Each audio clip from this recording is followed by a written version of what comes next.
V vrtcu bosta oddelka za prvo in 3 za drugo starostno obdobje.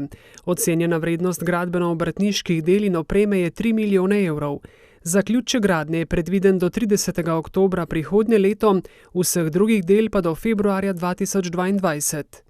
Prav tako danes začenjamo z kompletno kotlovnico in pa praktično sistemom ogrevanja, ki bo kasneje služil tako za vrtec kot za celo šolo in pa tudi telovadnico. Na Artiški šoli znanje nabira 240 učencev, vrtec pa obiskuje med 80 in 90 otrok. V vrtcu že ves čas oziroma že veliko let opozarjamo na to, da nam zmanjkuje prostora.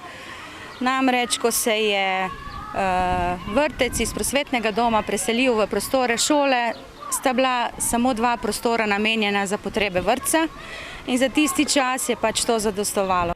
Ob povečanem vpisu v vrtec pa so posegli v prostore šole in na ta način zagotovili varstvo vsem otrokom. Je pa res, da v zadnjem času, v zadnjih 10 letih pa nismo več tega zmogli in zato smo morali en oddelek vrtca preseliti na drugo lokacijo, kjer imamo prostore v najemu. Z novim vrtcem bodo končno združeni pod eno streho, pogoji za delo pa bistveno boljši. V nadaljevanju bodo v drugi fazi porušili najstarejši del šole, predvidena je tudi rekonstrukcija novejšega dela ter dograditev manjkajočih površin za šolo, v tretji fazi sledi energetska sanacija obstoječe telovadnice. V katerim se seveda uredi tako fasada, razsvetljava, ventili in pa vse ostalo. V zadnjih 2 fazah sta na vrsti še prometna ureditev in urejanje zunanjih igrišč. Celotna naložba v rekonstrukcijo, dogradnjo in urejanje Artiške osnovne šole bo tako znašala več kot 11 milijonov evrov.